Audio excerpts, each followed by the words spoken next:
is a funny and amazing event. You step through the door of an airplane, and at some time in the future, you step out of that door again and find yourself smack dab in the middle of a whole new world.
When Robin and I went to Guinea, West Africa in March, we found ourselves immersed in a country and culture that held only occasional hints of our own. Africa wasn't wealthy, it wasn't English, and it wasn't familiar. It was hot, dusty, and chaotic, an echo of another time, especially in the upcountry villages. There's no electricity, no running water, no cars, telephones, or television, no good medicine or newspapers, no supermarkets or malls, no police or lawyers either. But then again, we saw no signs of violence, no crime or drug abuse. The West African people are people who appreciate every single thing that they have because they have so little materially compared to us. These sort of revelations may be old hat to experienced world travelers, but it was all new to us. Unlike us, they can't spend hours each week consuming television. They spend long hours growing and preparing foods from scratch. They walk most every place they go. Greeting and conversation play an important part in their lives. Their talk is of crops and illnesses, hunting, elemental things, survival things. Before our trip, when Robin and I saw pictures of the clay and grass huts and the dirt roads, I was shocked and somewhat disappointed that we also saw the white block buildings glittering an otherwise pure landscape. But then I realized that their current culture is a product of many influences. Their Islamic religion was impressed upon them by force centuries ago. Their speech is a mix of French, Yolunka, Susu, Malenke, and Pidgin English. Their clothing is in large part made up of American cast-offs. The mango trees that dot the countryside in great numbers are not native either. But everything wasn't foreign. We had the American missionaries as our guides. Steve and Sheila Harrigan, Bruce and Don Clucky, Ken and Britt Black, and Tammy Thomas, who was there to teach the kids. We quickly gained an immense respect for these folks.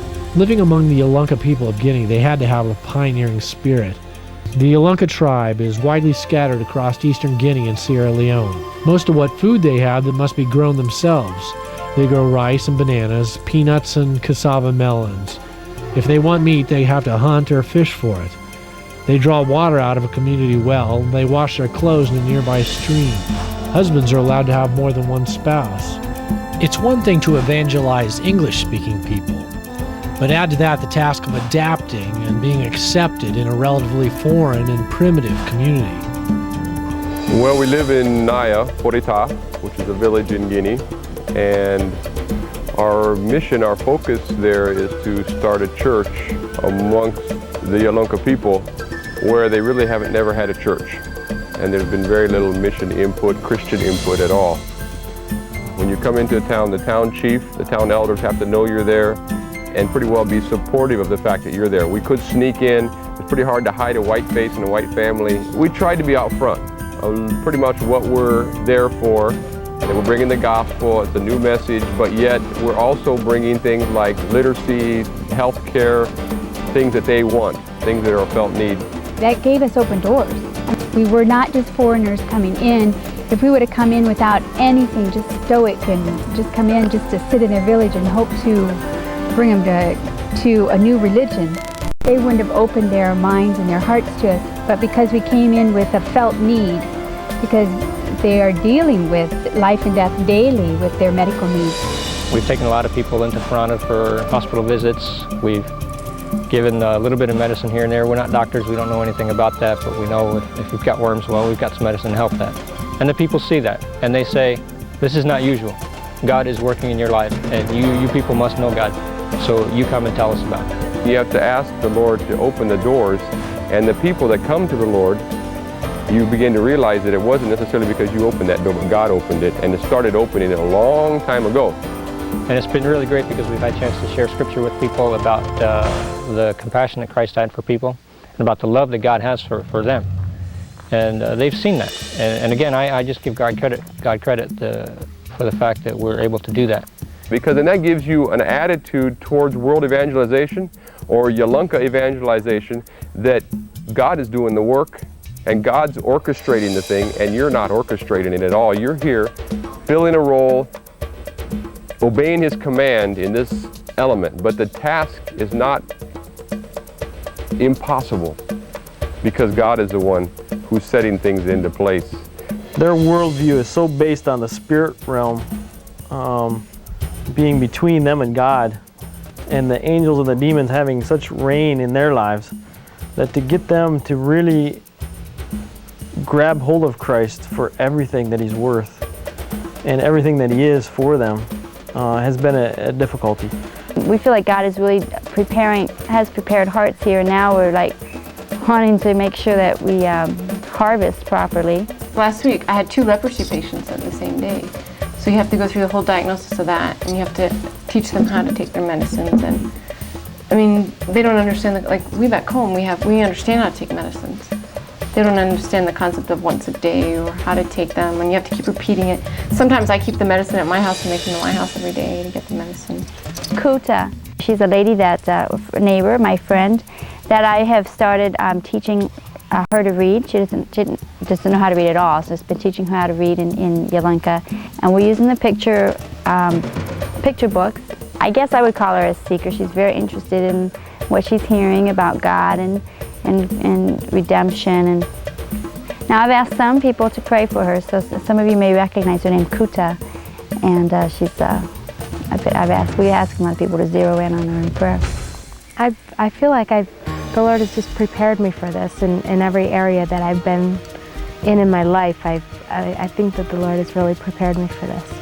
And so our next job after establishing the church here and training a pastor or a leader in this area would be to start reaching out to other areas, taking men from here and planting our daughter churches other places. Bokari Samura from Falaba, he was trained and went to Bible school in Sierra Leone under Steve Harrigan's father. Actually, he accepted Christ. Went to Bible school and is doing the translation. He has translated the New Testament, but he's also a very important factor of Christian roots for these guys, to kind of mentor them and to help them grow their roots deep. He's older, so therefore there's a respect there. But he has had so many years of Christian thinking and living that he's imparting to these guys, and it's really been a good thing for him. When we know that there's a team of people praying behind us, the power that's encountered in the heavenlies is so much greater. And I think that's our message for our people back home, is that we really depend upon that prayer support to be of any kind of effectiveness out here. The biggest thing that I would like to say is thank you for your prayers. There's been a lot of things in our lives that we know without a shadow of a doubt it's because of the prayers from people back home interceding for us. I always send my greetings because greetings are very important, and I know that you all need my greetings, so I'd like to greet you fine and say hello to everybody I know, and then say hello to everybody that I don't know from me as well. So what's happening here just seems like hearts are just so open and receptive, and we just get to come in and we're finding that people are coming to want more. Today we were in church and we had 6 more people say they wanted to come and become Christians and become and be baptized. They were taking that step of commitment. And so I think it's because people are praying, and the more people pray, the more those hearts are going to open up. I know that I have to thank God for the fact that He's brought us here. He's given us the desire to be here. He's given us the love for the people. It's really great to know that people are praying for us, that people are encouraging us by letters in any way you can. And we're just very grateful that people are supporting us financially. The fact that we're here shows that people are behind us in that respect. The fact that there are open doors all over this town and all over this Yunlika society is another great answer to prayer. And so we just want you to know that we very much appreciate your help and your support, your encouragement, and your prayers. We ask you to continue praying because we know that it's the Lord's work, and we can't do it without the Lord's help. And these people aren't going to see the truth unless God opens their eyes and their ears. And so just continue praying, not only for us, but especially for the Yunlika people, those people that you may have heard about through this video or through other means. But just pray for the Yunlika people. Pray for God to show His truth to the Yunlika people of Sudamania, and that He would build His church.